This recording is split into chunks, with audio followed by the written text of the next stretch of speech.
નમો દ્વૈ સૌહરિહંતાનમ નમો દ્વૈ સૌદાનમ નમો દ્વૈ સૌહાર્યાન નમો દ્વૈ સૌજાયાનમ નમો દ્વૈ સૌત્રિકાવતી સાવનમ ઓંકારમિંદુ સંયુક્ત નિત્યમ ધ્યાયંતિ યોગિન કામદમોક્ષદો શ્રી ઓંકારાય નમો નમઃ મંગલમ ભગવાન મંગલમ કુટુંબી મંગલમ કુંકુંડાર્યો જૈન્દ્રમોસુ મંગલમ નમઃ સમય સાધાય સ્વાનુભૂત્યા ચકાસ્તે ચિત્તવાય ભવાય સર્વમાં વિભાવ નિલસની દાતા. નિયમસાર ભગવાન કુંકુંદાચાર્ય રચિત નિયમસાર તથા મુનિવર પદ્મ પ્રભુમલધારી દેવ રચિત તાત્પર્ય વૃત્તિ ટીકા એનો સ્વાધ્યાય ચાલે છે. એમાં ગાથા 8નો સ્વાધ્યાય આપણે કરી રહ્યા છીએ. આ ગાથાનો અર્થ, એની ટીકા અને તેના ઉપર પૂજ્ય ગુરુદેવ કાંજી સ્વામી આપેલ પ્રવચનના મહદ અંશો આપણે કર્યા છે. શેષ અંશો આજે લઈશું. મૂળ ગાથામાં જે વાત આવી એનું સહેજ પુનરાવર્તન કરીએ તો કુંકુંદાચાર્ય ભગવાને આ ગાથામાં 8મી ગાથામાં પરમ આગમના સ્વરૂપનું કથન કર્યું છે. જે પરમેશ્વરના મુખેથી વચનો નીકળે છે એ જ આગમ છે, એ જ પરમ આગમ છે. અને એ કેવા છે તો કહે છે કે એ પૂર્વાપર દોષ રહિત છે, શુદ્ધ છે અને એ અમૃતમય છે. વળી એ જે સંસાર સમુદ્ર તરવા માંગે છે એમને માટે એ અસ્તાવલંબન છે અને એ સહજ વૈરાગ્યરૂપી મહેલના શિખરનો શિખામણી છે. અને વળી કહે છે કે જે કદી નહીં જોયેલા મોક્ષ મહેલનું પ્રથમ પગથિયું છે અને એ ખરેખર જે કામ ભોગથી ઉત્પન્ન થતા અશુભ ભાવો અને રાગ એનાથી શેકાતા સમસ્ત દીનજનોને શાંતિ પહોંચાડવામાં એ સમર્થ મેઘરૂપ છે. ખરેખર 7 તત્વો તથા 9 પદાર્થો આ આગમમાં ગયા છે. આ વાત કરી છે અને એનો વિસ્તાર આપણે ગુરુદેવ પાસેથી સમજી રહ્યા છીએ. તો પ્રવચન રત્ન ચિંતામણી ભાગ 1 પાના નંબર 115 ઉપર આગળ કહે છે છેલ્લે કે વળી કહે છે કે જે કદી નહીં જોયેલા અજાણ્યા અનુભૂત, જેના ઉપર પોતે પૂર્વે કદી ગયેલો નથી એવા મોક્ષ મહેલનું પ્રથમ પગથિયું છે. મુનિવરે આ વાત કરી. ગુરુદેવ એને સમજાવતા કહે છે કે પરમાત્મા કેવળી ભગવાન શું કહે છે, અર્થાંત પરમ આગમ શું કહે છે, એટલે કે પરમાત્માની વાણીમાં શું આવ્યું છે, આ પરમ આગમમાં શું આવ્યું છે. તો કહે છે કે તે મોક્ષના મહેલનું પ્રથમ પગથિયું છે. એવી વાત અંદર આવી છે. એટલે કે જે વાત આવી છે એ દ્વારા મોક્ષરૂપી મહેલના પગથિયા ચડી જવાય છે. આગમ પરમ આગમમાં હે ઉપાદેય તત્વો જે ગયા છે તે જાણ્યા સિવાય મોક્ષ માર્ગમાં એક ડગલું પણ ક્યાંથી ભરાય, એટલે કે ન ભરાય. એનો અર્થ એ થયો કે મોક્ષરૂપી મહેલનું પગથિયું ચડતા એને આગમનો અભ્યાસ કરવો જ રહ્યો અને એ આગમના અભ્યાસ દ્વારા જ ધ્યેય શું છે, ઉપાદેય શું છે એ સમજમાં આવે છે. અને એ જાણવું મોક્ષ માર્ગમાં સૌથી વધુ જરૂરી છે. જેને ઉપાદેય માને છે અને જેને હે માને છે એમાં જ જો એ ભૂલ કરશે તો એ મોક્ષ માર્ગમાં ક્યાંથી પ્રવર્તશે? મોક્ષ માર્ગમાં પોતાનું સ્વરૂપ ઉપવાદ એ છે અને આ સુભાવ આદિ પરલક્ષે થતા ભાવ છે તે બધા હે છે, છોડવા લાયક છે. આવી વાતને એ નહીં સમજે તો એ મોક્ષ માર્ગમાં ક્યાંથી પ્રવર્તવાનું છે? એટલે અહીંયા એ વાત કરી છે કે મોક્ષ માર્ગમાં પ્રવર્તે એટલે કે મોક્ષ રૂપી મહેલનું પહેલું પગથિયું જો એ ચડે તો એ પહેલું પગથિયું ક્યાંથી એને પ્રાપ્ત થાય છે? તો કે આ આગમમાંથી પ્રાપ્ત થાય છે. આગમ દ્વારા એને હે અને ઉપાદેયની સમજ આવે છે. આગમના અભ્યાસ વિના એને ક્યાંથી સમજ પડે કે શું ઉપાદેય ને શું હે છે? દિનેશ્વર ભગવાનની વાણીમાંથી જે ઉદ્ભવ પામ્યા છે એવા આગમ પરમ આગમની વાત અહીંયા તો કરી રહ્યા છે. એટલે એ કહે છે કે તેથી પરમ આગમ એ મોક્ષ મહેલનું પહેલું પગથિયું છે.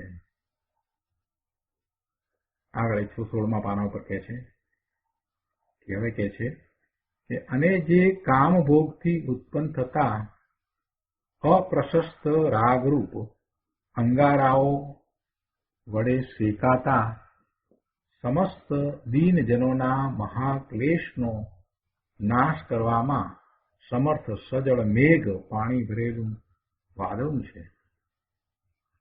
જો શું કહ્યું કે વિષયની વાસનાનો જે રાગ છે તે તો આગ છે, અંગારા છે, તેનાથી તો એ બળે છે.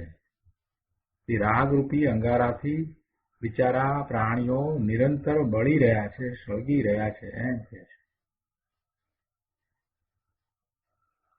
જેમ અગ્નિમાં સક્કરિયું શેકાય છે તેમ બિચારા અજ્ઞાનીઓ અપ્રશસ્ત અને પ્રશસ્ત એવા રાગરૂપી અગ્નિમાં શેકાય છે. શુભાશુભ ભાવમાં એ શેકાઈ રહ્યા છે. એટલે કે શુભાશુભ ભાવને કારણે એ દુઃખી થઈ રહ્યા છે, ભવના ભ્રમણ કરી રહ્યા છે. જોકે અહીં તો અપ્રશસ્ત અશુભ રાગની જ વાત કરી છે, છતાં પણ પ્રશસ્ત રાગ પણ એ આગ જ છે, અંગારા જ છે. તો કહે છે કે આ ભગવાનનું કહેલું પરમ આગમ એવા શેકાતા સઘળા દીનજનોના મહાક્લેશનો નાશ કરવામાં સમર્થ છે.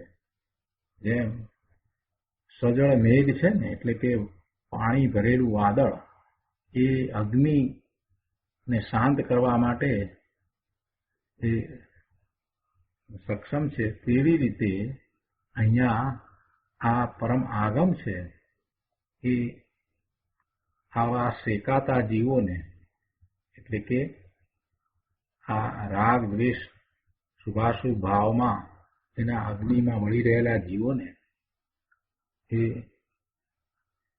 શીતળતા બક્ષનારું છે, એમના દુઃખોને દૂર કરનાર છે. શું? ભગવાનની વાણી. આ ભગવાનની વાણી એટલે કે આગમ, પરમ આગમ. એક વાતની અહીંયા સ્પષ્ટતા કરી કે જો અહીંયા એમ કહ્યું છે કે સજળ મેઘ એટલે પાણી ભરેલું વાદળ. પાણી ભરેલું વાદળ, હા, કેમ કે પાણી વિનાના વાદળા તો ઘણા હોય કે જે વરસતા નથી, એવા વાદળા પણ હોય છે, પણ એની વાત નથી. અહીંયા એને આગમને ને પરમ આગમને પાણી ભરેલ વાદળ કહ્યું છે, સજળ મેઘ. એનો અર્થ શું થયો કે આ આગમ છે એમાં આપ્ત પુરુષની વાણી છે, દિનેશ્વર ભગવાનની વાણી છે. એ કાંઈ આમનામ નથી, એ દિનેશ્વર ભગવાનની વાણી છે. એમાં પ્રભુને કેવળ જ્ઞાન પ્રગટ થયું છે, તો એ કેવળ જ્ઞાન એટલે પૂર્ણ જ્ઞાન છે ને એ એમાં પ્રતિબિંબિત થાય છે. શેમાં? એ ઓમકાર ધ્વનિમાં. અને એવી ઓમકાર ધ્વનિમાંથી આ આગમ અને પરમ આગમની રચના થઈ છે. એટલે એ કઈ ખાલી નથી, કઈ અમસ્તી કોઈએ કહી દીધેલી વાત નથી. જેમને કેવળ જ્ઞાન પ્રગટ થયું છે એવા કેવળ જ્ઞાની તીર્થંકર દિનેશ્વર ભગવાનની વાણી છે, એમની વાણીમાંથી આ ઉત્પન્ન થયા છે.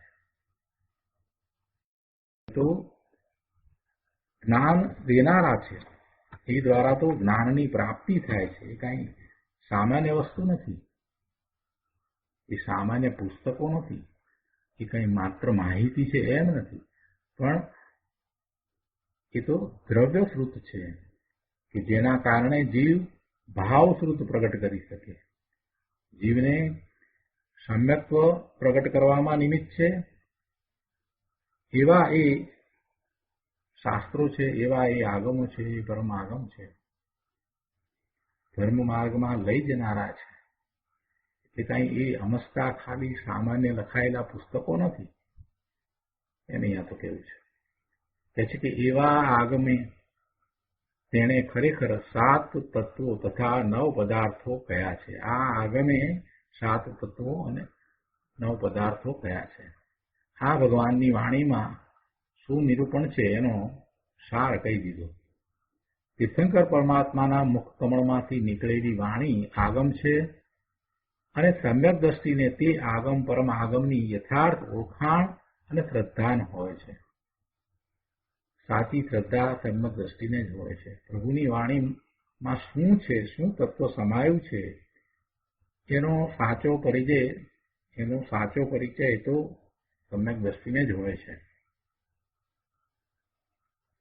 એટલે સમ્યક દ્રષ્ટિને એનું યથાર્થ શ્રદ્ધાન છે, ઓળખાણ છે.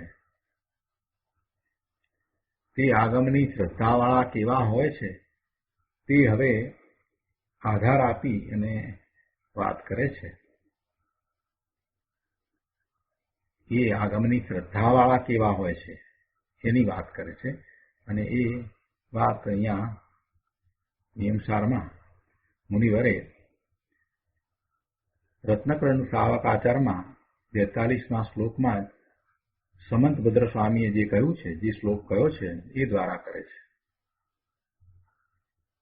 રત્નકર્ણક શ્રાવકાચાર 42મો શ્લોક સમંતભદ્ર સ્વામી રચિત. આ શ્લોકમાં એમ કહ્યું છે કે અન્યુન્યમ નતિરિક્તમ યાથા તથ્યમ વિના ચ વિપરીતાત નિહ સંદેહમ વેદ યદાહુસ્ત જ્ઞાનમ આગમીન.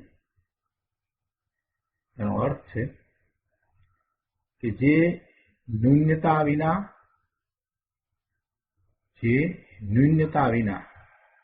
અધિકતા વિના, વિપરીતતા વિના યથાતથ વસ્તુ સ્વરૂપને નિસંદેહપણે જાણે છે તેને આગમીઓ જ્ઞાન કહે છે, સમ્યક જ્ઞાન કહે છે. આગમીઓ એટલે કે જે આગમના જાણનારાઓ છે તે. શું કહ્યું કે જે ન્યૂન્યતા વિના, અધિકતા વિના, વધારે પણ નહીં, ઓછું પણ નહીં, ન્યૂન્ય એટલે ઓછું, ઓછું પણ નહીં, વધારે પણ નહીં, અને વિપરીતતા વિના યથાતથ વસ્તુ સ્વરૂપને નિસંદેહપણે જાણે છે તેને આગમના જાણનારાઓ જ્ઞાન એટલે સમ્યક જ્ઞાન કહે છે. આ રત્નકર્ણ શ્રાવકાચારમાં 42મો શ્લોક છે. સમંત ભદ્રાચાર્યએ રત્નકર્ણ શ્રાવકાચારની રચના કરી છે અને એમાંથી આ શ્લોક મુનિવર પદ્મપ્રમલધારી દેવે અહીંયા કહ્યો છે. તો તેનો વિસ્તાર ગુરુદેવ પાસેથી આપણે સમજીએ.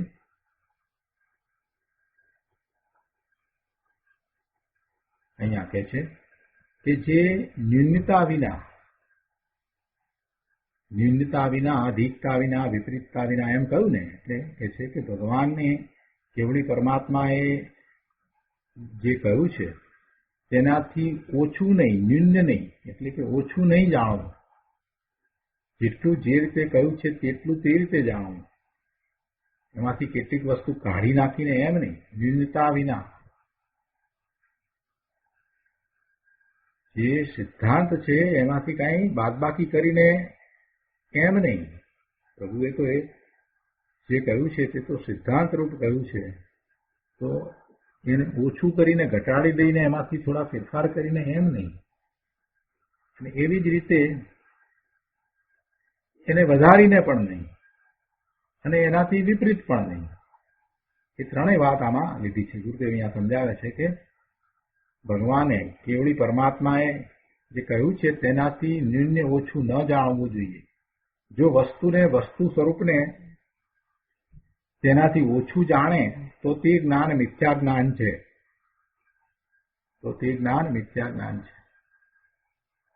વિતરાગ સર્વજ્ઞ પરમેશ્વર કે જેમણે યુગપત એક સમયમાં 3 કાળ 3 લોક જોયા છે, તેમની અર્હંતની શ્રદ્ધા પહેલા કરી અને હવે એમની વાણી કેવી હોય તો તેના જ્ઞાન શ્રદ્ધાન કરવાની અહીંયા તો વાત કરી છે.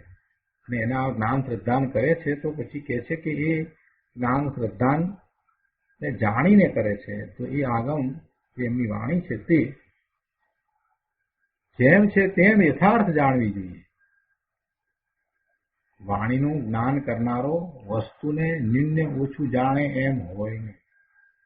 વાણીનું જ્ઞાન કરનારો વસ્તુને ઓછું જાણે એમ હોય નહીં. ભગવાને કહ્યું હોય કાંઈ અને તેનાથી ઓછું માને તો તે મિથ્યા દ્રષ્ટિ છે. કે ભગવાને જેમ કહ્યું છે જે પ્રમાણે તેમ જ માને. વળી અધિકતા વિશે કહે છે વસ્તુ કઈ છે તેનાથી અધિક પણ જાણે નહીં. જેટલું જેમ કહ્યું છે તેમ જ જાણે, પોતાની વાત અંદર ઉમેરે નહીં. ભગવાને કહ્યું હોય તેનાથી આ સમ્યક દ્રષ્ટિ અધિક કહે એમ કદી હોય નહીં. અને ત્રીજી વાત કરી છે કે વિપરીતતા વિના યથાતથ વસ્તુ સ્વરૂપને નિસંદેહપણે જાણે. કોઈ પણ જાતના સંદેહ વિના, શંકા વિના જાણે અને એને જેમ છે તેમ જાણે. એનાથી ઊંધું ન જાણે, વિપરીતપણે ન જાણે. જે કહ્યું છે તેને તે જ રીતે જાણે.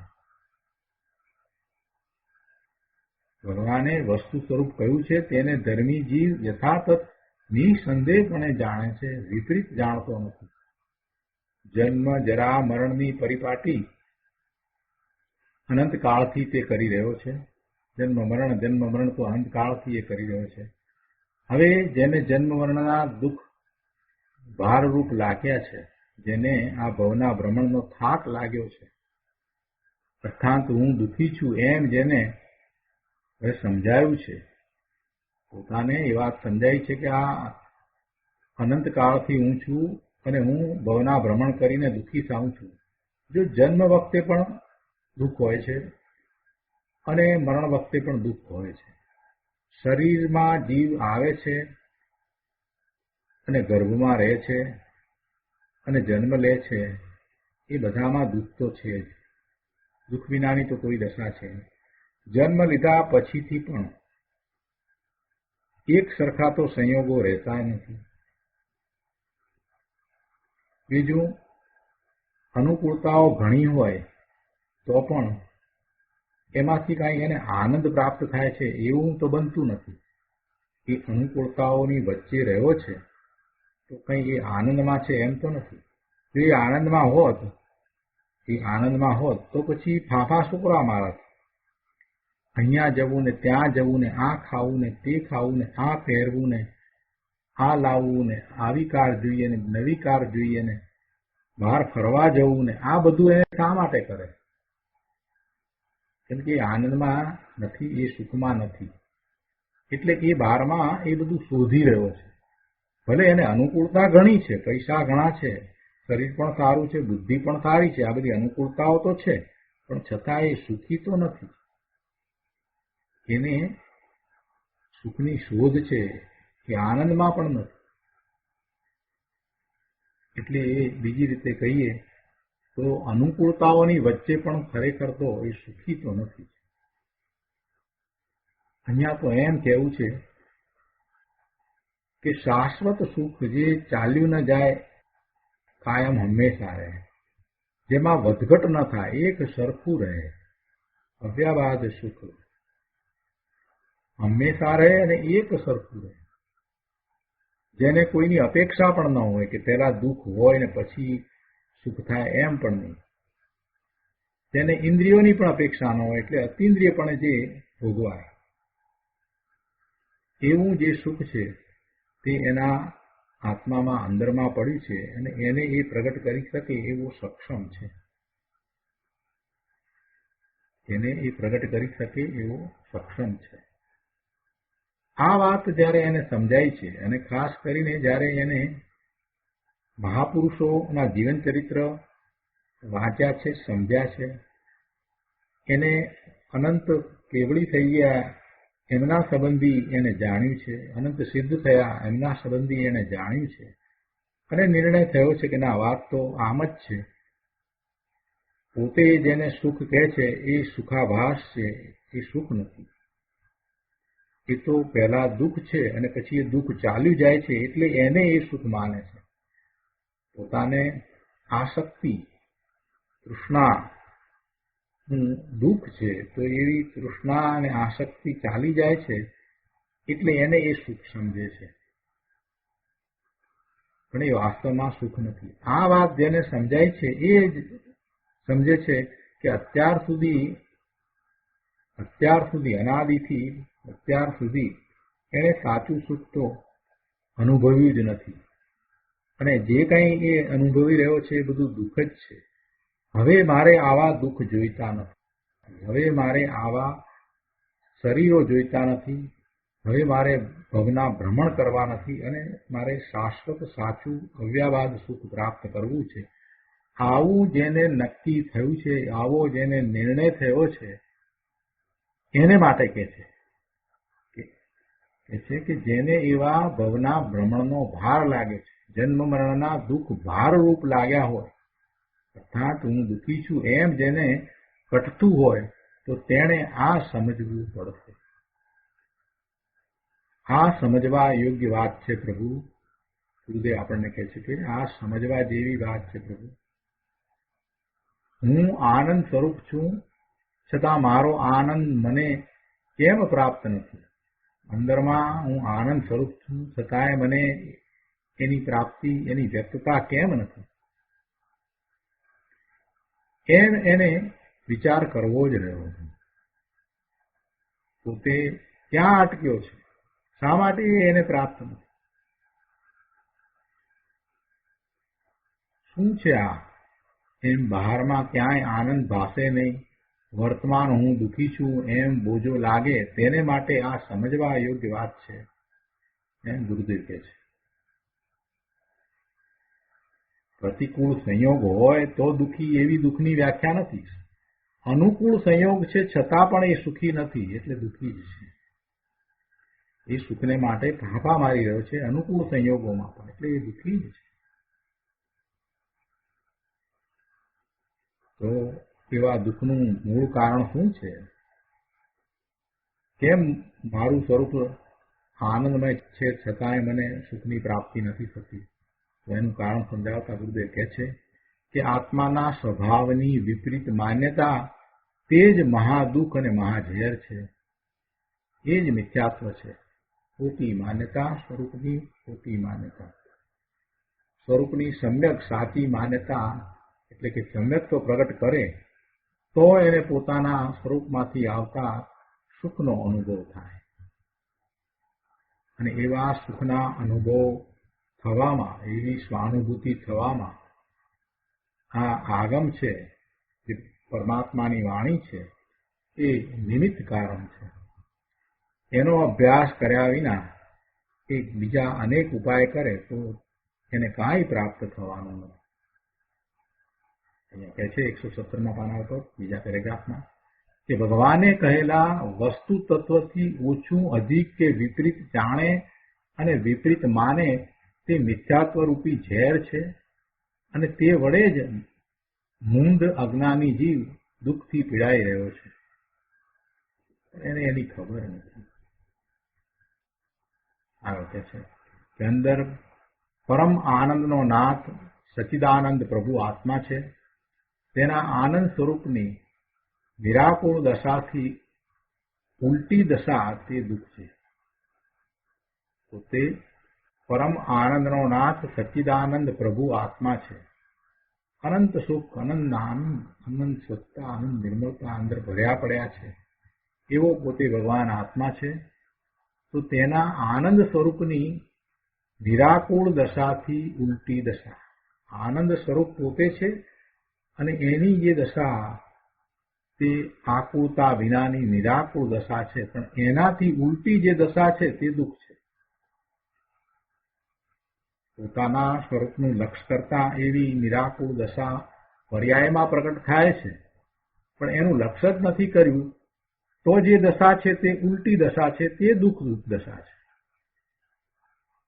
તો અહીંયા ગુરુદેવે ન્યાય આપ્યો છે, બહુ સરસ રીતે ન્યાય સમજાયો છે. સમજીએ તો સમજાય એવું છે. પ્રભુ ગુરુદેવ શું કહે છે કે અંદર પરમ આનંદનો નાથ સચ્ચિદાનંદ પ્રભુ આત્મા છે, તેના આનંદ સ્વરૂપની નિરાકુળ દશા અને એ દશાથી ઉલટી દશા તે દુઃખ છે. એટલે પોતાના જ્ઞાન આનંદ સ્વરૂપ જે દશા તે નિરાકુળ દશા છે, આકુળતા વિનાની દશા છે, તે સુખરૂપ છે. પણ એવી દશા તો એની થઈ નથી. કેમ નથી થઈ? એવી દશા એની કેમ નથી થઈ? કેમ કે એનું એને લક્ષ્ય જ કર્યું નથી. એને પોતાના સ્વરૂપમાં આનંદનું કારણ પડ્યું છે, પોતાના સ્વરૂપમાં સુખનું શાંતિનું કારણ પડ્યું છે, એવો નિર્ણય કર્યો નથી, નિર્ધાર કર્યો નથી. પોતે ભગવાન આત્મા છે, પોતે જ્ઞાન આનંદ સુખ શાંતિનો દરિયો છે, એવું એને મહાત્મા આવ્યું જ નથી. એટલે એ તરફ એ લક્ષ કરતો નથી અને સુખની શોધમાં બહારમાં ફાંફા મારે છે. ધર્મના નામે પણ એ બહારમાં બધો પુરુષાર્થ કરી રહ્યો છે, જેને પુરુષાર્થ કહેવાતો નથી. એ બધા હવાતિયા છે. એટલે એની પ્રાપ્તિ થતી નથી. એવા પોતે આનંદ સ્વરૂપ છે અને એને આનંદ સ્વરૂપને કારણે પોતાની તો નિરાકુળ દશા હોય, આકુળતા વિનાની આનંદરૂપ દશા હોય, પણ એનું લક્ષ્ય નથી. એટલે એનાથી ઉલટી દશા છે અને એ ઉલટી દશા તે દુઃખ છે. પછી એમાં એ શુભાશુભ ભાવે પરિણમે તો પણ એ દુઃખની દશા છે. પુણ્ય પાપના ભાવ અને તેના ફળ એમાં એ એમ માને, ક્યારેક એમ માન્યતા કરે કે મને આ ઠીક છે ને મને આ ઠીક નથી, આ મને ઇષ્ટ છે ને આ મને અનિષ્ટ છે, એવી બધી માન્યતાઓ કરે. પણ એથી શું? એ બધું દુઃખ જ છે. અહીંયા કહે છે કે પુણ્ય પાપના ભાવ અને તેના ફળ મને ઠીક છે એવી દ્રષ્ટિ તે વિપરીત દ્રષ્ટિ છે અને તે દુઃખ છે. શું કહ્યું? કે આ પુણ્ય કરીશું અને એના ફળમાં સ્વર્ગે જાશું અને ત્યાં સુખ ભોગવશું, આવી જે તારી દ્રષ્ટિ છે તે મિથ્યારૂપ પાપની દ્રષ્ટિ છે.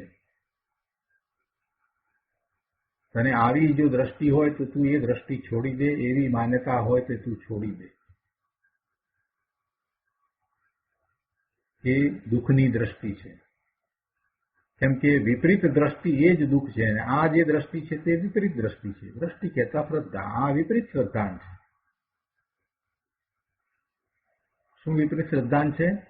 કે પુણ્ય કરીશું અને એના ફળમાં દેવલોકમાં જઈશું, સ્વર્ગમાં જઈશું અને ત્યાં સુખ ભોગવીશું, એવી જે માન્યતા, એવી જે શ્રદ્ધા છે તે વિપરીત શ્રદ્ધા છે. કોનાથી વિપરીત શ્રદ્ધા છે? જીનેશ્વર ભગવાને જે સુખ માટેનો માર્ગ દર્શાવ્યો છે એ માર્ગથી આ વિપરીત વાત છે.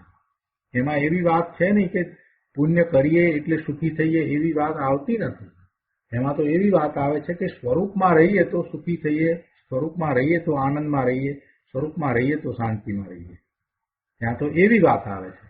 અને આ વાત જે છે કે પુણ્ય કરીશું અને સ્વર્ગનું આયુષ બંધાશે તો સ્વર્ગમાં જઈશું તો સુખી થઈશું, આનંદમાં રહીશું, તો એ માન્યતા તો દિનેશ્વર ભગવાને જે વાત કરી છે એના કરતા વિપરીત છે. એટલે આવી વિપરીત દ્રષ્ટિ છે એ જ દુઃખ છે અને તે દુઃખના દાવા નળમાં અજ્ઞાની બળી રહ્યો છે. અને એને તો ખબર નથી, એ દુઃખમાં જ પડ્યો છે. સુખ જોઈતું હોય તો એને નક્કી તો કરવું પડશે ને કે આ વાણી પરમ આગમ છે અને આ વાણી કલ્પિત છે. હવે જેને નક્કી થયું છે કે આ પોતે જે અત્યારે વર્તમાન દશામાં છે એ દશા દુઃખરૂપ છે એવું નક્કી થયું છે અને હવે એને નિર્ણય થયો છે કે જીનેશ્વર ભગવાનની વાણીમાંથી જે પરમ સત્ય પ્રકાશ્યું છે એ ગ્રહણ કરતા પોતે પોતાના સ્વરૂપનો અનુભવ કરી શકશે, આવું એને અત્યારે ખ્યાલમાં આવ્યું છે, તો હવે એ જીનેશ્વર ભગવાનની વાણી પરમ આગમમાં હોય છે, તો એને નક્કી તો કરવું પડશે ને કે એ પરમ આગમ કયા છે, એ તો નક્કી કરવું પડશે ને કે આ વાણી પરમ આગમ છે અને આ બીજી જે વાણી છે તે કલ્પિત છે, એને નક્કી તો કરવું પડશે ને. જેનો એ સ્વાધ્યાય કરી રહ્યો છે, જેને એ અનુસરી રહ્યો છે, જે દ્વારા એ જ્ઞાન પ્રાપ્ત કરી રહ્યો છે, એટલે કે દ્રવ્યશ્રુત, તો એ ખરેખર વાસ્તવમાં જીનેશ્વર ભગવાનની વાણી છે કે કલ્પિત છે, એ તો એને નક્કી કરવું પડશે ને. કેમ કે કેટલાય લોકોએ પોતાની મતિ કલ્પનાએ ધર્મના નામે ઘણી બધી વાતો લખી છે, વધારે તો એ જ લખાયું છે. વર્તમાનમાં એ બધું ઉપલબ્ધ ઘણું છે, એમાંથી એને તારવવું પડશે કે આ વાત દિનેશ્વર ભગવાનની વાણીમાં હોય નહીં, એટલે આ તો કોઈ આગમની વાત નથી, આ કોઈ મૂળ શાસ્ત્રની વાત નથી, આ તો ઉપજાવી કાઢેલી મતિ કલ્પનાએ લખાયેલી વાત છે, અજ્ઞાનીએ લખેલી વાત છે. એવું એને તારવીને જુદું પાડવું પડશે ને. એટલે પરમ આગમમાં શું હોય એ વાત એને સમજવી પડે કે ન સમજવી પડે. આગમની વાત કરે છે ને આગમનો અભ્યાસ કરીને એના આશ્રય પોતે એવા દ્રવ્યશ્રુતના આશ્રય પોતે ભાવશ્રુત પ્રગટ કરવા ઈચ્છે છે, તો આગમમાં શું આવે, આગમ કેવા હોય એ પણ એને સમજવું તો પડશે ને કે આ વાણી પરમ આગમ છે અને આ વાણી કલ્પિત છે, એ પણ એને જાતે નક્કી કરવું પડશે. અહીંયા કહે છે કે ભગવાનની વાણીથી ન્યૂન્ય અધિક કે વિપરીત ધર્માત્મા ન જાણે, પણ વસ્તુ યથાતથ નિસંદેહપણે જાણે. ભગવાનની વાણીથી ન્યૂન્ય ઓછું અધિક કે વિપરીત જાણે અને માને તો એ તો અજ્ઞાની મિથ્યા દ્રષ્ટિ છે. અને એવો અજ્ઞાની મિથ્યા દ્રષ્ટિ ગમે તે એવું લખે કે ગમે તે બોલે, એ વાણી છે એ કલ્પિત વાણી છે. આગળ કહે છે કે આ મિથ્યા દ્રષ્ટિ છે ને, અને એ મિથ્યાત્વ સહિત છે. અને મિથ્યાત્વ શું છે તો કહે છે કે મિથ્યાત્વ છે એ પાપ છે, મોટામાં મોટું પાપ છે.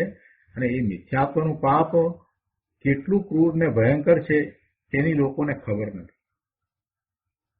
આ સાધારણ હિંસા કે રાગ દ્વેષ કે ભોગ આદિ તો એકલો ચારિત્રનો દોષ છે.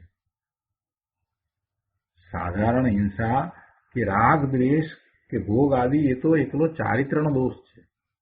જ્યારે આ મિથ્યા શ્રદ્ધાનો દોષ તો એવું મહાપાપ છે કે જે નરક નિગોદના ભવ કરાવે છે, એની એને ખબર નથી. મહાપાપ છે. મિથ્યાત્વનો બંધ પડે એટલે દર્શન મોહની અને ચારિત્ર મોહની બંનેની પ્રકૃતિઓ બંધ પડ્યો હોય. અને મિથ્યાત્વના તો કેવા મોટા બંધ પડે છે. સાતમી નરકના નારકીનું વધુમાં વધુ આયુષ્ય જે આપણે કહીએ 33 સાગરોપમનું છે, એ રીતે દેવલોકમાં વધુમાં વધુ આયુષ્ય 33 સાગરોપમનું હોય. પણ આ મોહનીય કર્મનો બંધ તો 40 સાગરોપમ સુધીનો પડે. 40 સાગરોપમનો બંધ પડી શકે છે. સાતમી નરકે ગયો હોય અને આવો જો બંધ પડ્યો હોય તો ત્યાંથી નીકળીને એ મિથ્યાત્વ સહિત જ હોય. અને એવા મિથ્યાત્વના બંધ એ પોતાની ભૂલને કારણે પડે છે, પોતાની જીદને કારણે પડે છે, પોતાના અહમને કારણે પડે છે. જ્યાં ધર્મ નથી, જ્યાં અધર્મ છે, એને એ ધર્મ માને અને બીજાઓને મનાવે. અધર્મને ધર્મ માને અને અધર્મને ધર્મ મનાવે, એ ગૃહિત મિથ્યાત્વ. અને એને કારણે એવા બંધ પડે છે, અનંતાનુબંધીના બંધ પડે છે. તીવ્ર કસાય છે તે અનંતાનુબંધીનું કારણ નથી, પણ ગૃહિત મિથ્યાત્વ એટલે કે ધર્મના નામે અધર્મ સેવે અને અધર્મને ધર્મ માનીને સેવે, કે આ જ સાચો ધર્મ છે, પોતે માને અને બીજાઓને પણ મનાવે. અને એનું ફળ બહુ આકરું છે ભાઈ. ગૃહિત મિથ્યાત્વ એનો અર્થ શું થયો કે એને જાણી જોઈને અધર્મને ધર્મ માનવો છે ને મનાવવો છે. એને ધર્મને સેવવો જ નથી. ધર્મને સેવવો નથી એટલે એમાં તો દેવ ગુરુ ને શાસ્ત્ર બધાની એ વિરાધના કરે છે, બધાનો એ અનાદર કરે છે, જાણી જોઈને સમજીને કરે છે. એને આવા બંધ પડે છે, અનંતાનુબંધીના બંધ પડે છે. ધર્મના નામે અધર્મને સેવે અને એવી અનુમોદના કરે એનું ઘણું મોટું પાપ છે ભાઈ. ક્રૂરતાથી હિંસા કરે અને નરકે જાય તો એક ભવમાં પતી જાય. પણ આ વિવિધ મિથ્યાત્વને કારણે તો ઘણા ભવો સુધી એનું ઠેકાણું પડે નહીં. એને એવા સંયોગો જ પ્રાપ્ત ન થાય કે જેથી કરી અને એ ધર્મને સમજે. કેમ કે એને ઈચ્છ્યું જ છે એવું જે અધર્મ છે એને જ ધર્મ માનવો, ધર્મને ધર્મ માનવો અને મનાવવો, જબરજસ્તી બીજાઓને પણ મનાવવો, આવું જે કરી રહ્યા છે એને પછી ધર્મની પ્રાપ્તિ ક્યાંથી થાય? કેમ કે એની ઈચ્છા જ એવી છે. તો પછી ઘણા ભાવ સુધી એ ચાલે અને ધર્મનું પછી પ્રસંગ જ ના આવે કે તું ધર્મ પામે. ધર્મના નિમિત્તો જ પ્રાપ્ત ન થાય. જેવું આપણે ઈચ્છીએ છીએ એવું જ થાય છે. આપણે અધર્મને ઈચ્છીએ છીએ, અધર્મને પોષીએ છીએ, અધર્મની પ્રરૂપણા કરીએ છીએ, તો પછી એવા જ સંયોગો પ્રાપ્ત થાય કે જ્યાં ધર્મના નિમિત્ત જ ના મળે. ત્યારે જુઓ તમે કેટલા લોકોને ધર્મના નિમિત્ત મળે છે, નથી મળતા. એનો બચાવ કરવાની જરૂર નથી. એમણે એવું ઈચ્છ્યું છે માટે એમને નથી મળતા. અહીંયા ઘણા લોકો એવી દલીલ કરે છે કે રમેશભાઈ પણ આ લોકો તો બિચારા જાણતા જ નથી ને, એટલે એ લોકો તો હવે આ બધું કરે છે, હિંસા કરે છે, બધું નોનવેજ ખાય છે, પણ એ લોકો તો જાણતા જ નથી ને. પણ જાણતા કેમ નથી અને હજી કેમ જાણવા માંગતા નથી? એમની બાજુમાં તમે રહો છો છતાંય. કેમ કે પૂર્વે પણ એમને અધર્મને જ સેવ્યો હતો. એટલે એવા પાપાનુબંધી પુણ્યને કારણે કેટલીક સામગ્રી અત્યારે અનુકૂળ મળી ગઈ છે, પણ ધર્મના નિમિત્તો એમને પ્રાપ્ત થતા જ નથી. બીજા કેટલાય તો એવા છે એમને ધર્મના નિમિત્તો પ્રાપ્ત થાય નહીં. ભલે પુણ્ય હોય પણ ધર્મના નિમિત્તો પ્રાપ્ત થાય નહીં. જે નિમિત્તો પ્રાપ્ત થાય એમાંથી, એ પુણ્યને કારણે જે નિમિત્તો પ્રાપ્ત થાય એમાંથી એ આગળ વધીને પાપનો જ બંધ કરે અને છેવટે નરકમાં ને છેવટે આગળ વધતા વધતા નિબોધમાં ચાલ્યા જાય. બહુ સમજવા જેવી વાત છે. ડગલે ને પગલે ઘણી બધી વસ્તુમાં સમજવાની જરૂર છે. દિનેશ્વર ભગવાનની વિરાધના ક્યારેય કરાય નહીં. દિનેશ્વર ભગવાનની સમકક્ષ કોઈને બીજાને મુકાય નહીં. આય સારણ આ બધા બોલે છે ને સમજ્યા વગરના, સર્વધર્મ સમાન અને આ બધા ચાલી નીકળ્યા છે ને બધા સર્વધર્મ પરિષદ ને બધા એક સરખા જ છે ને, ધર્મ તો બધા સરખા જ છે ને, કોઈ પણ ધર્મને માનો છેવટે તો શું છે ને, આવી બધી ગાંડી જે વાતો કરે છે ને એ બધા જાણે અજાણે એ લોકો શું પોષી રહ્યા છે? ધર્મને પોષી રહ્યા છે, મિથ્યાત્વને પોષી રહ્યા છે. અને એમાં તો એમને ગૃહિત મિથ્યાત્વને કારણે એવા બંધ પડી જશે. દિનેશ્વર ભગવાન પ્રત્યેનો અહોભાવ, અંતરમાં એવો ભક્તિનો ભાવ, દિનેશ્વર ભગવાનની વાણીમાં પરમ સત્ય જ હોય, બીજું કાંઈ હોય જ નહીં. અને એ વાણી દ્વારા અનેક મહાપુરુષો ધર્મ પામ્યા છે. આ બધી વાતનો જો વિચાર કરે ને તો એ સમજાય એવું છે. ક્યાં વિપરીતતા છે? વિપરીતતા ક્યાં છે જગતમાં? વિપરીતતા તો એ પોતે ઊભી કરે છે, બાકી ક્યાં જગતમાં વિપરીતતા છે? 6 પ્રકારના દ્રવ્ય છે અને 9 તત્વો છે. બધાનું પરિણમન પોતાના કારણે થાય છે. એ પોતે પણ ભગવાન આત્મા ચૈતન્ય મૂર્તિ છે. એનું પણ પરિણમન પોતાને કારણે થાય છે. એનું પરિણમન પણ બીજો કોઈ કરાવતો નથી અને એ પણ બીજા કોઈનું પરિણમન કરાવતો નથી. આટલી સહેલી સાદી વાતને એ કેમ સમજવા નથી માંગતો અને કેમ જીદ કરીને રહ્યો છે કે આ કરું ને તે કરું? એનો કરતા ભાવ કેમ ટળતો નથી? અહીંયા એ વાત કરી છે ગુરુદેવ કે ભાઈ મિથ્યાત્વનું પાપ કેટલું ક્રૂર ને ભયંકર છે એ લોકોને ખબર નથી. સાધારણ હિંસા કે રાગ દ્વેષ કે ભોગ આદિ તો એકલો ચારિત્રનો દોષ છે, જ્યારે આ મિથ્યા શ્રદ્ધાનો દોષ તો એવું મહાપાપ છે કે જે નરક નિગોદના ભવ કરાવે છે. અને તેની ખબર નથી.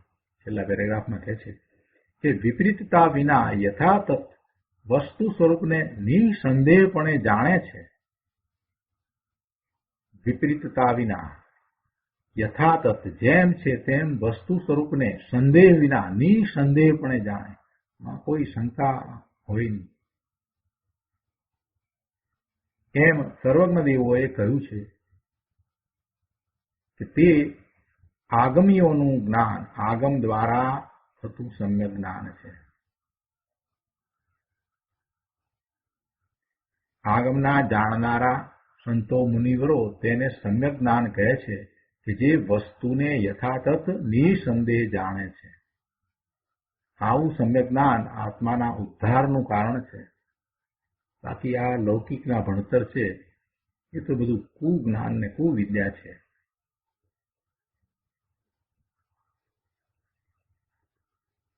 118માં પાના ઉપર અહીંયા કહે છે,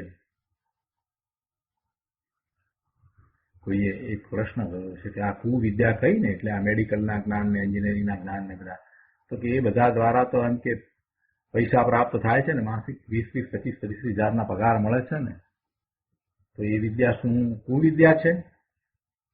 એ બધી કુવિદ્યા કહેવાય. એમાં કુવિદ્યા શું છે? તો નોલેજ છે, સાયન્સનું નોલેજ છે. ઘણા લોકોને એમ જ છે અંતરમાં, એમાં શું કુવિદ્યા થઈ ગઈ. એને જયારે કુવિદ્યા કહી તો ઘણાને આવું લાગે. હા, મેડિકલના નોલેજ, એન્જિનિયરિંગના અને બધા જે નોલેજ છે ને, તો કે એને કારણે થઈને એટલું લોકો કમાય છે ને, આમ કે આ બધો વિકાસ થઈ રહ્યો છે, તેને તમે કુવિદ્યા શા માટે કહો? કહે છે કે ધૂળમાં એ વિદ્યા નથી, સાંભળને. જે વડે ભગવાન આત્મા ન જણાય એ બધી જ કુવિદ્યા છે. જે વડે ભગવાન આત્મા ન જણાય તે બધી કુવિદ્યા છે. વળી પૈસા મળે છે, પૈસાને તો ગુરુદેવ ધૂળ કહે છે, એટલે કે છે કે પૈસા ધૂળ મળે એ તો પુણ્ય ઉદયનું કાર્ય છે. એને વિદ્યાથી શું સંબંધ છે? ઘણાના મગજમાં આ વાત પણ નથી આવતી. બધાને એમ જ છે કે આ જોબ કરીએ છીએ એટલે પૈસા મળે છે. જોબ કરો છો એટલે પૈસા નથી મળતા ભાઈ. પૂર્વે કરેલા પુણ્યને કારણે લક્ષ્મી પ્રાપ્ત થાય છે. જોબ કરવાનો ભાવ એ વર્તમાન જે સંયોગો આવ્યા છે એમાં જોડાવાનો ભાવ છે, અને પૈસા મળવા એ તો પુણ્યને કારણે મળે છે. શાંતિથી વિચારવા જેવું છે. એક વ્યક્તિ ખૂબ કામ કરે છે તો ઓછા પૈસા મળે છે, અને એક ઓછું કરે છે તોય એને પૈસા મળે છે. નથી કરતો તોય પૈસા મળે છે. ગમે ત્યાં ગમે તેમ બેફામ વેપાર ધંધા કરે તોય બધેથી એને તો લાભ જ થાય. એને કોઈ દિવસ નુકસાન જાય જ નહીં, ફાયદો જ થાય. એકના 10 ગણા જ થાય છે. એટલી કઈ બુદ્ધિ નથી. ગમે ત્યાં એ શેરમાં પૈસા લગાવે પણ એને તો એકના 10 ગણા જ થાય છે. આ બધું શું છે? કે છે ગુરુદેવ કે ભાઈ વિદ્યાને અને એને શું સંબંધ છે? પૈસા ધૂળ એ મળે એ તો કે પુણ્ય ઉદયનું કાર્ય છે, અને એને વિદ્યાથી શું સંબંધ છે? બાપુ, એ પૈસા ધૂળ એ તો એને અનંતવાર મળી છે, અને એ કુવિદ્યામાં તો એ અનંતકાળથી પડેલો છે. આ બહારના જ્ઞાનમાં, બહારની બધી માહિતીમાં તો એ અનંતકાળથી પડેલો જ છે. પણ તેમ છતાંય દુઃખી રહ્યો છે કે નથી રહ્યો? એને ક્યાં શાંતિ થઈ છે? કે છે કે એમાં શું છે? અહીં તો આ કહે છે કે ભગવાને જે દ્રવ્યનું સ્વરૂપ કહ્યું છે, ગુણનું સ્વરૂપ કહ્યું છે, મલિન કે નિર્મળ પર્યાયનું જે સ્વરૂપ કહ્યું છે, તેને યથાર્થ તે રીતે, અર્થાત ઓછું નહીં, અધિક નહીં, અને વિપરીતતાથી રહિત જે માને છે, સમજે છે, અને નિસંદેહપણે જાણે છે. નિસંદેહપણે. પછી એમાં સંદેહ ન હોય કે આમ જ હશે કે બીજી રીતે પણ હશે, એવો કોઈ એને આશંકા ઉત્પન્ન ન થાય. નિસંદેહપણે જાણે છે. સ્વરૂપ કેવું હશે, આવું હશે કે તેવું હશે, એવી શંકા ન થાય. આ સાચું હશે કે પેલું સાચું હશે, એવા કોઈ સંદેહ પણ ઉત્પન્ન ન થાય. એમ નિસંદેહપણે જાણે છે. સંદેહ રહિત વસ્તુના સ્વરૂપને યથાર્થ જાણે તેને આગમના જાણનારાઓ, સિદ્ધાંતના જાણનારાઓ સમ્યક જ્ઞાન કહે છે. આગમની વાત આવી અને આગમની અંદર આવું જ્ઞાન છે, એના નિમિત્તે આવું જ્ઞાન થાય છે, એ વાત પણ સાથે આવી ગઈ. તો આના પછીથી હવે 8મી જે ગાથા એ પૂરી કરતા મુનિવર એક કળશ કહે છે. 8મી ગાથાની ટીકા પૂર્ણ કરતા ટીકાકાર મુનિરાજ શ્લોક દ્વારા જીનવાણીને જીન આગમને વંદન કરે છે. 15મો કળશ છે, એમાં જીનવાણીને જીન આગમને વંદન કરે છે. પહેલા અગાઉ આ જ પ્રકારે એમણે નેમનાથ ભગવાનને વંદન કર્યા હતા, હવે જીનવાણીને વંદન કરે છે. તો પદ્મપ્રભુમલધારી દેવનો આ 15મો કળશ આપણે લઈએ. લલિત લલિતમ શુદ્ધમ નિર્વાણ કારણ કારણમ નિખિલ ભવીનામે સપ્ત કરણાદૃતમ ચિન સત્વચ ભવ પરિભવર્ણ્ય જાલી ત્વિષા પ્રશમે જલમ પ્રતિદિનમહં વંદે વંદ્યમ સદા જીન યોગી. 15મા કળશના અર્થમાં અહીંયા કહે છે કે જે જીન વચન લલિતમાં લલિત છે, લલિતમાં લલિત એટલે અત્યંત પ્રસન્નતા ઉપજાવે એવું, અતિશય મનોહર. લલિત છે પણ લલિતમાંય લલિત. આપણે કહીએ ને કે સુંદરમાંય સુંદર, અતિ સુંદર, એવી રીતે આ લલિતમાં લલિત અત્યંત પ્રસન્નતા ઉપજાવે એવા અતિશય મનોહર છે. શું? જીન વચન. જે જીન વચન લલિતમાં લલિત છે, જે શુદ્ધ છે, જે નિર્વાણના કારણનું કારણ છે. નિર્વાણના કારણનું કારણ છે. નિર્વાણનું કારણ શું છે? નિર્વાણનું કારણ શું છે? મોક્ષ માર્ગ છે. પોતે પોતાના સ્વરૂપનું લક્ષ્ય કરે છે, એનો આશ્રય કરે છે અને પૂર્ણપણે એકાગ્રતા કરે છે, તો પછી સમ્યક દર્શન પહેલા થાય છે ને પછી આગળ વધતા પૂર્ણ એકાગ્રતા થતા કેવળ જ્ઞાન થાય છે. પછી એમ જ એ પોતે પોતાના સ્વરૂપને વિશે સ્થિરતા કરે છે તો નિર્વાણ થાય છે. તો કહે છે કે એવા નિર્વાણના કારણનું કારણ છે. એટલે કે આ જે મોક્ષ માર્ગ, સમ્યક દર્શન, સમ્યક જ્ઞાન, સમ્યક ચારિત્ર રૂપ નિર્મળ પરિણામ જે થયા, એનું કારણ આ જીનવાણી છે. નિમિત્ત કારણ છે પણ એનું કારણ જીનવાણી છે. એ જ રીતે બી કહીએ તો જે કેવળ જ્ઞાન થાય છે તે પણ પ્રભુની નિશ્રામાં થાય છે ને. જીનવાણી સાંભળે છે ને, એ પ્રભુની નિશ્રામાં છે તો એ જીનવાણી સાંભળે છે ને, ઓમકાર ધ્વનિ સાંભળે છે ને. એટલે એનું કારણ એ રીતે નિર્વાણના કારણનું કારણ છે. જે સર્વ જીવના કર્ણોને અમૃત છે, જે ભવરૂપી અરણ્યના ઉગ્ર દાવાનળને સમાવવામાં જળ છે. ભવરૂપી અરણ્યના ઉગ્ર દાવાનળને, જંગલમાં દાવાનળ લાગે છે ને, સૂકા વાંસ બી ઘસાય છે અને એમાંથી પછી આગ લાગી જાય છે તો આખું અરણ્ય, જંગલ આખું એ ભભૂકી ઉઠે છે. એને દાવાનળ કહીએ છીએ. આગથી ભભૂકી ઉઠે છે અને એને તો ઠારવું મુશ્કેલ. કોણ એને ઠારે? એટલા મોટા વિસ્તારની અંદર આખું જંગલ બળતું હોય તો એને કોણ કેવી રીતે ઠારે? એ અગ્નિને ઠારવી બહુ મુશ્કેલ છે. એટલે અહીંયા તો એની સાથે તુલના કરીને કહે છે કે ભવરૂપી અરણ્યના ઉગ્ર દાવાનળને, એક પછી એક ભવ થાય છે ને, એને અરણ્યનો દાવાનળ કહ્યો છે, જંગલનો દાવાનળ તરીકે કહ્યો છે. તો એવા દાવાનળને સમાવવામાં જળ છે. શું? આ જીનવાણી. ખૂબ ઉપરથી વરસાદ પડે તો બધું ઠરી જાય. એટલે આ જે જીનવાણી છે એ એવું કાર્ય કરે છે. અને કહે છે કે જે જૈન યોગીઓ વડે સદા વંદ્ય છે, જૈન યોગીઓ વડે સદા વંદ્ય છે જીનવાણી, તે આ જીન ભગવાનના સદવચનને, સમ્યક જીન આગમને હું પ્રતિદિન વંદું છું. આ રીતે મુનિવરે જીનવાણીને વંદન કર્યા છે. એનો વિસ્તાર ગુરુદેવ પાસેથી સમજીએ. બહુ સરસ વાત આવી છે. પ્રવચન રત્ન ચિંતામણી ભાગ પહેલો, પાના નંબર 118 ઉપર શ્લોક 15 શ્લોકાર્થ ઉપરનું પ્રવચન. એમાં ગુરુદેવ કહે છે કે જે જીન વચન લલિતમાં લલિત છે, એટલે શું? કે વિતરાગ પરમેશ્વરના વચનો લલિતમાં લલિત અર્થાત અત્યંત પ્રસન્નતા ઉપજાવે એવા છે, અત્યંત પ્રસન્નતા ઉપજાવે એવા છે. પ્રસન્ન થઈ જાઓ તમે, આનંદ આનંદ થઈ જાય, એ સાંભળતા આનંદ આનંદ થાય. કેમ કે એ વિતરાગતા બતાવે છે.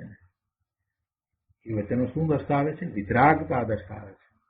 આપણે જુઓ ને, ગુરુદેવની વાણી આ વાંચીએ છીએ તોય આનંદ થાય છે, અને એમના પ્રવચન સાંભળીએ છીએ ત્યારે કેવો આનંદ થાય છે. તો પ્રભુના વચનોની તો શું વાત કેવી! એવા વિતરાગ પરમાત્માની ઓમકાર ધ્વનિ સાંભળવાનું સદભાગ્ય થાય, અને એ એક ચિત્તથી સાંભળવામાં આવે અને સમ્યક દર્શન ન થાય એમ બને જ નહીં. અતિ મધુર હોય છે. અને એમાં શું છે? એમાં તો વિતરાગતાના વચનો છે. વિતરાગતા પ્રગટ કરવા વાત એના તો આવે છે. ગુરુદેવ કહે છે કેમ કે એ વિતરાગતા બતાવે છે ને, એટલે એ પ્રસન્નતા ઉપજાવે છે. વિતરાગની વાણી ચારે કોરથી, પરથી, સંયોગથી, નિમિત્તથી અને રાગથી આત્માને ભિન્ન બતાવી એ સગળા પ્રત્યે ઉદાસીનતા પ્રેરે, તથા પોતાનો જે નિત્યાનંદ સ્વભાવ છે તેનાથી એકતા કરાવે છે. આમ વિતરાગતા બતાવે છે. વિતરાગની વાણી શું કહે છે કે ચારે કોરથી, એટલે પરથી, સંયોગથી, નિમિત્તથી અને રાગથી, એ બધાથી આત્માને જુદો દર્શાવે, ભિન્ન દર્શાવે, અને એ બધા એ પર ને સંયોગ ને એ બધા નિમિત્તો ને રાગ ને એ બધા પ્રત્યે એ ઉદાસીનતા પ્રેરવાનું કારણ બને. એને કારણે એ બધા પ્રત્યે ઉદાસીનતા થાય, તથા પોતાનો જે નિત્ય આનંદ સ્વભાવ છે તેનાથી એ જીનવાણી એકતા કરાવે છે. જીનવાણીમાં જીન શબ્દ છે ને, તો જીન એટલે વિતરાગ, જીન એટલે વિતરાગ. માટે જીનવાણી એને કહીએ કે જે રાગથી ભિન્ન પડાવે, રાગથી આપણને જુદા પડાવે. આપણે રાગ સાથે એકત્વ કરીને રહ્યા છીએ તો રાગ મારાથી જુદો છે એમ જીનવાણી આપણને રાગથી જુદા પડાવે છે, અને નિજ સ્વભાવમાં એકતા કરાવે. જીનવાણી પોતાના નિજ સ્વભાવની અંદર એકતા કરાવે. રાગ કરવા જેવો છે, ભલો છે, અને એનાથી લાભ થાય એમ જીનવાણી કહે નહીં. જીનવાણી તો એમ કહે કે રાગ કરવા જેવો નથી, રાગ ભલો પણ નથી, તારું સ્વરૂપ છે તે જ ભલું છે, અને તું એ રાગથી જુદો છો, એમ જીનવાણીમાં તો વાત આવે. જો જીનવાણીમાં એમ વાત આવતી હોય કે રાગ ભલો છે, શુભભાવ ભલો છે, એવી વાત આવતી હોય તો એ જીનવાણી હોય નહીં. એ કોઈ મિથ્યા દ્રષ્ટિના વચન હોય, એને જીનવાણી કહેવાય નહીં. એ જીનવાણી હોય જ નહીં. દયાદાન, વ્રત, પૂજા, ભક્તિ ઇત્યાદિના પરિણામ તે શુભભાવ છે, એ રાગ છે, અને તે વડે પુણ્યબંધ થાય છે. પુણ્યબંધ થાય છે એટલે ભવના ભ્રમણ પણ થાય છે. પણ એનાથી લાભ થાય, એનાથી મુક્તિ થાય એમ કહે તો પછી એ જીનવાણી ન કહેવાય. અહીંયા કહે છે કે તે જીનવાણી ચિત્તમાં અત્યંત પ્રસન્નતા ઉપજાવે એવી અમૃત રસથી ભરેલી છે. તે જીનવાણી ચિત્તમાં અત્યંત પ્રસન્નતા ઉપજાવે એવી અમૃત રસથી ભરેલી છે. કૃપાળુદેવે પણ કહ્યું છે ને કે વચનામૃત વિતરાગના પરમ શાંત રસમૂળ. ગુરુદેવ કહે છે કે ભાઈ જીન વચનની પરીક્ષા જ આ છે. કૃપાળુદેવે કહી દીધું એ પરીક્ષા. શું કહ્યું? વચનામૃત વિતરાગના પરમ શાંત રસમૂળ. એ વિતરાગના વચનામૃતો એ વિતરાગની વાણી હોય કે જે પરમ શાંત રસમૂળ. એટલે શું? કે જે પરમ શાંતિનું કારણ બને, પરમ શાંતિનું જે મૂળ છે, પરમ શાશ્વત શાંતિ, સુખ અને આનંદના જે કારણ, એવી જે કેવળ જ્ઞાનની જે દશા, એ પ્રાપ્ત કરાવનાર આ જીનવાણી છે.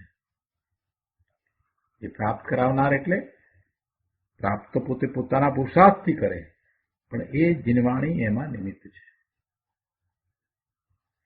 એટલે વિતરાગના વચન તો કેવા હોય? પરમ શાંત રસ થી સહિત છે. કે ભાઈ જીન વચનની પરીક્ષા જ આ છે કે જે અતિન્દ્રિય શાંતિ આહલાદ ઉપજાવે અને અશાંતિ ટાળે તે જીનવાણી જીન વચન છે.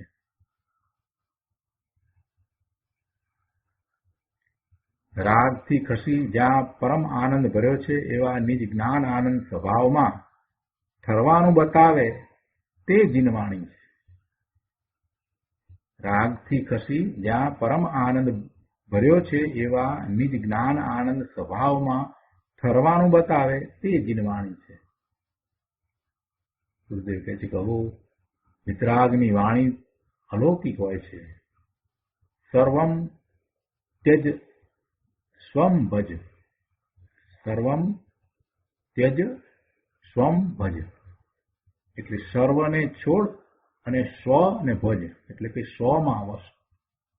એટલે પરથી ખસ અને સ્વમાં વસ. આવી વાત વિતરાગ પરમેશ્વરની વાણીમાં હોય છે. જે નિમિત્તથી ને રાગની ક્રિયાથી છોડાવીને નિર્વિકાર નિજ ચિદાનંદ મૂર્તિ શુદ્ધ આત્માના જ્ઞાન સદ્ધાન કરાવે અને ત્યાં જ ઠરવા રમવાનું બતાવે તે જીનવાણી છે. બાકી વિતરાગને નામે કોઈ બીજી રીતે કહે કે રાગ કરવો કે શુભભાવ કરવો અને એ ધર્મ છે, તો એ વિતરાગની વાણી નહીં. એ વિતરાગની વાણીનો લોપ કરે છે. એ વિતરાગની વાણી નહીં. તો આજનો સ્વાધ્યાય આપણે અહીંયા સુધી રાખીએ છીએ. વધુ વિસ્તાર હજી આવશે. આવતા સ્વાધ્યાયમાં એ બધું લઈશું. આજનો સ્વાધ્યાય સુખધામ બોલી અને પૂરો કરીએ છીએ. સુખધામ અનંત સુસંત ચરી